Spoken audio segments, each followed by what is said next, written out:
friends, welcome to my YouTube channel. So in today's video we are going to learn about production activity.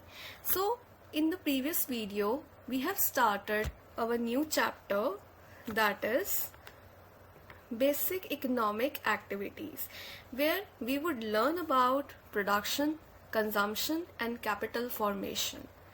So in the previous video we have discussed about the introductory part of basic economic activities and factors of production, that there are 4 factors of production, that is land, labor, capital and entrepreneurship, and the rewards we give to these factors of production. Like for land there is rent, for labor we will give wages, for capital there is interest, and for entrepreneurship there is profit. So we will learn about them in detail in this video. Now we will discuss about production activity. So हम goods and services को produce करते हैं, तो production activity का सबसे पहले गोल क्या है हम ये समझेंगे. So the goal of production is to satisfy our wants. हमारी wants को, human wants को satisfy करना. अच्छा, अब goods and services produce हो गए, अब उनका करेंगे क्या? उनको हम market में sold करेंगे. Yes, these goods and services produced can be sold in markets or can be provided by the government to public at nominal charge. अच्छा, जो गवर्नमेंट हमें गुड्स प्रोड्यूस करती है उनको पब्लिक गुड्स कहते हैं. जैसे पार्क्स हो गए, पब्लिक पार्क्स हो गए, है ना, इसका हमें ज्यादा चार्जेस नहीं देने पड़ते हैं, हम फ्री ऑफ कॉस्ट यूज करते हैं पब्लिक गुड्स को. अच्छा, पब्लिक गुड्स नॉन एक्सक्लूडेबल होते हैं और नॉन राइवल होते हैं. ये थोड़ा हायर लेवल कॉन्सेप्ट है. नॉन एक्सक्लूडेबल मतलब जो गुड्स जो हैं, पब्लिक गुड्स जो गवर्नमेंट हमें प्रोवाइड करती है एट नॉमिनल चार्ज, एक तो कोई भी उन्हें यूज कर सकता है. जैसे स्ट्रीट लाइट होगी, गवर्नमेंट ने लगवाई, ठीक है, उस पर्टिकुलर स्ट्रीट में कोई भी यूज कर सकता है. ऐसे तो नहीं है कि हम ये पर्सन जो है वो यूज नहीं कर सकता, इसने चार्जेस नहीं दिए, लेकिन सब यूज कर सकते हैं. ऐसे ही नॉन राइवल, अगर एक पर्सन यूज कर रहा है, बहुत सारे लोग यूज कर रहे हैं, तो किसी एक के यूज करने से वो प्रोडक्ट, वो गुड खत्म नहीं हो जाएगा. ठीक है, तो ये पब्लिक गुड्स होते हैं जो गवर्नमेंट प्रोवाइड करती है. ओके, हम अपने टॉपिक पे वापस आते हैं. Therefore production is defined as creation of utility. Utility भी हम पढ़ेंगे, 11th क्लास का कॉन्सेप्ट है. यूटिलिटी क्या होती है? किसी भी चीज को हम जब कंज्यूम करते हैं तो उससे हमें यूटिलिटी मिलती है, कुछ सेटिस्फैक्शन मिलती है, राइट? ठीक है. प्रोडक्शन एक्टिविटीज क्या क्या होती हैं? Involve making of goods and services. Very easy. People who make and sell these goods and services are known as producers. तो एक कीवर्ड आ गया यहाँ पे. प्रोड्यूसर्स कौन होते हैं? जो इन गुड्स एंड सर्विसेज को प्रोड्यूस करते हैं उनको प्रोड्यूसर्स कहते हैं. अब producers in goods and services को कैसे बनाते हैं?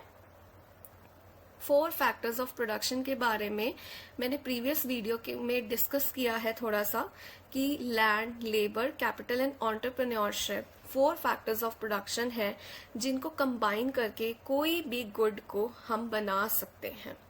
तो यहाँ पे वही लिखा हुआ है, the producers combine the factors of production. Land, हमें सपोज हमें वीट प्रोड्यूस करनी है तो हमें उसके लिए एक फर्टाइल लैंड चाहिए, है ना, तभी उस पे हम वीट उगाएंगे, राइट? उस पे काम करने के लिए लैंड के ऊपर लेबर चाहिए, ठीक है, हमें प्लान, मशीनरी कुछ तो चाहिए, टूल्स चाहिए, इक्विपमेंट्स चाहिए, तो वो कैपिटल में आ गया, ठीक है. और रिस्क बियरिंग जो पर्सन है, एंटरप्रेन्योर चाहिए जो खुद एक फार्मर है ना. तो ऐसे ही 4 फैक्टर्स ऑफ प्रोडक्शन मिलके क्या होता है? अलोंग विद रॉ मटेरियल्स, हमें वीट के सीड्स भी तो चाहिए, तभी हम उनको सो करेंगे, है ना. वाटर चाहिए बहुत सारा, राइट? तो रॉ मटेरियल्स भी हमें चाहिए. तो ये सारे फैक्टर्स मिलके ट्रांसफॉर्म कर देते हैं रॉ मटेरियल्स को into goods and services. in order to transform them into various goods and services. तो ये गोल है प्रोडक्शन एक्टिविटी का। अब फैक्टर्स ऑफ प्रोडक्शन कौन से हैं, ये बड़ा इंपॉर्टेंट है, ये आपको मैं बता रही हूँ, पहले भी बता चुकी हूँ। Land, labour, capital and entrepreneurship, इनको हम फैक्टर्स ऑफ प्रोडक्शन कहते हैं।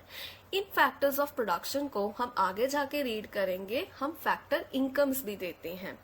लैंड है, जो फार्मर है उसने वो लैंड पे वीट उगाना है, वीट प्रोड्यूस करनी है, तो वो कोई रेंट पे करेगा ओनर को, जो लैंड ओनर है उसको। तो लैंड जब कोई किसी को देता है तो उस पे रेंट लगता है। लेबर को क्या मिलती है काम करने के लिए, वेजेस मिलती हैं।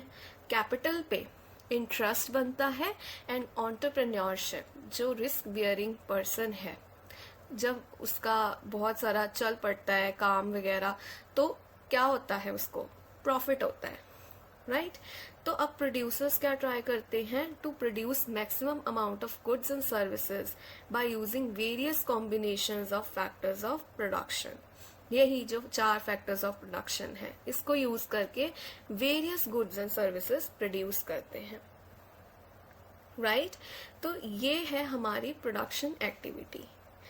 तो हम अब हर एक फैक्टर ऑफ प्रोडक्शन को स्टडी करेंगे, जैसे लैंड क्या होता है, लेबर क्या होती है, कैपिटल और entrepreneurship. So in the next few videos we will discuss about all these 4 factors of production in detail. So today हम एक रीकैप कर लेते हैं कि हमने क्या रीड किया है। हमने प्रोडक्शन एक्टिविटी क्या होती है, उसका क्या गोल है। उसका गोल है कि हमारी ह्यूमन वांट्स को सेटिस्फाई करना। हम गुड्स एंड सर्विसेज को प्रोड्यूस करके मार्केट में भी सेल कर सकते हैं। And even government can also provide us public goods जो नॉन राइवल होते हैं एंड नॉन एक्सक्लूडेबल होते हैं, राइट। तो प्रोडक्शन से क्या होता है is defined as creation of utility. जब कोई कंज्यूमर प्रोड्यूस करके कंज्यूम करता है, उससे हमें सेटिस्फैक्शन मिलती है, राइट, यूटिलिटी क्रिएट होती है। ओके, गुड्स एंड सर्विसेज बना लिए, और जो इनको बनाते हैं उन्हें प्रोड्यूसर्स कहते हैं, ये हमने डिस्कस किया। Land, labour, capital and entrepreneurship are 4 factors of production, जिनके कॉम्बिनेशंस को कंबाइन करके हम various kinds of goods and services produce कर सकते हैं। So that is all about production activity. So in the next videos I shall come with the detailed explanation of land, labor, capital and entrepreneurship. Till then, thank you, bye bye, and have a nice day.